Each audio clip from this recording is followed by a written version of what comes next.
Made it! We're on top of the world!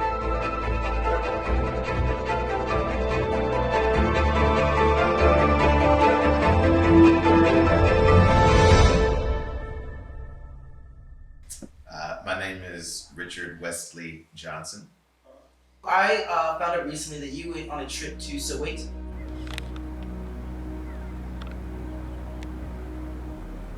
What did you learn about your trip in Soweto? I learned a lot about the trip to Soweto. It's on the outskirts of the main city of Johannesburg, and its name means Southwest Township. So it's an abbreviation of those three words: South, S-O, West, W-E, Township, T-O, Soweto. That's how they got the name. And the township was started basically for the people who would be the workers of the very hard labor of mining, of serving the wealthy and privileged community that was in Johannesburg at the time. And so its founding was for poor people, in particular Blacks and coloreds. I learned that there's neighborhoods of Soweto. It's broken down into several zones, something like 9 or 11 zones. And in those zones, there's still segregation from those who are extremely poor to those who are a little bit better off, and even those who are far better off than those who are on, if you will, the bottom economic rung. So, what this water resembles is cleansing all those events of that particular time. It's washing away. Just filled with gratitude for our driver, Mr. Tom. He had a wealth of knowledge about South Africa and Johannesburg and Soweto, politically, religiously, socially, economically. He was just a wealth of knowledge and wisdom. And so I really appreciated having him as our tour guide and our driver while we were in Soweto. Mr. Tom lived in Soweto at a period of his life. So he was very familiar with the community, very familiar with the neighborhood. He knew all about it. Okay. Mine and that's my wife's. Oh.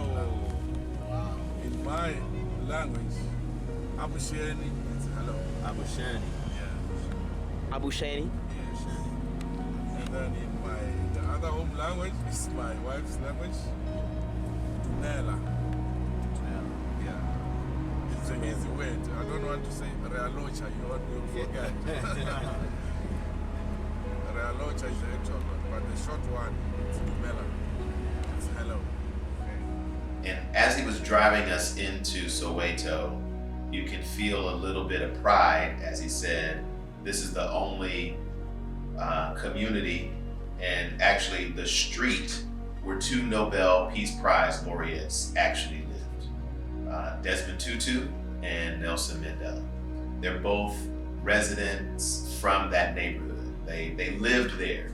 And so I think it gives a lot of credibility to those 2 individuals to speak on the issues of apartheid, segregation, racism, as they lived it during that time and were in the neighborhood during that time when the township was extremely, extremely impoverished.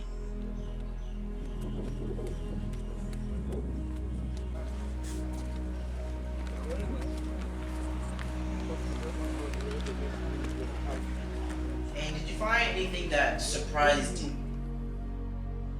Yeah, I mean, like the surprise.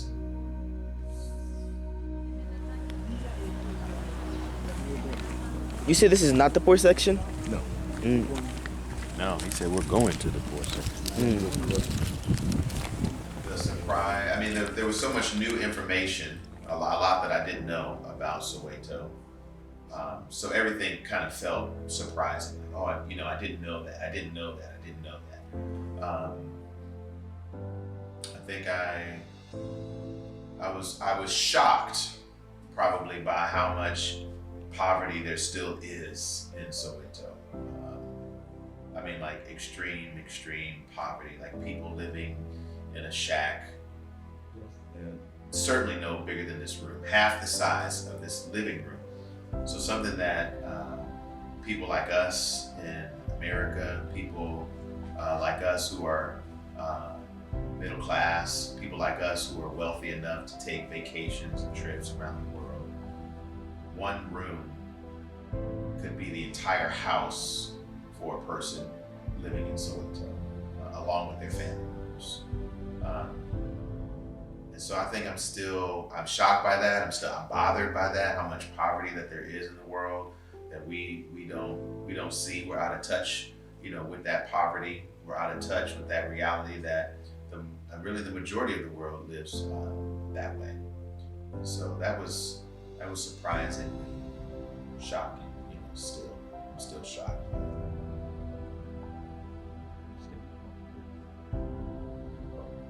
Out of the trip, what did you enjoy the most of Soweto? There were some really fun surprises, like when we went to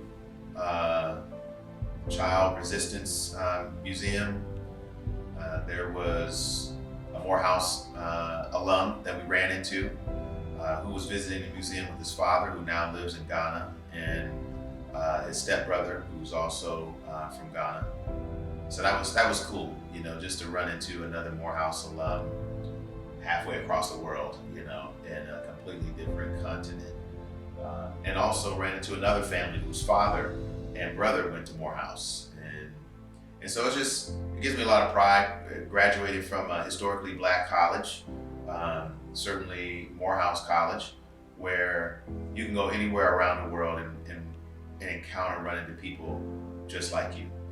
Not just African American, but people who had a similar education and pride that's built into them. And I think that's what I love about historically black colleges as well, is that it's instilling something in you that you are not likely to get outside of that 4-year experience. And to be able to take our kids to South Africa to experience that firsthand was a real joy, and privilege. And so to do that in Soweto, we could have been there any day of the week, and not run into anybody, but we were there at that time and ran into 2 families. That's pretty cool. I think that was another special nod, from heaven, just to say, yeah, you're not in this alone. You're in this with a large community. And I'm reminded too that being in South Africa and in Soweto, that we are a part of that larger community. Many of these folks they know the village that they came from, or their family members, their parents or grandparents came from. They can go to the village, where those folks are from. And we're not able to do that, because of our history of slavery in America.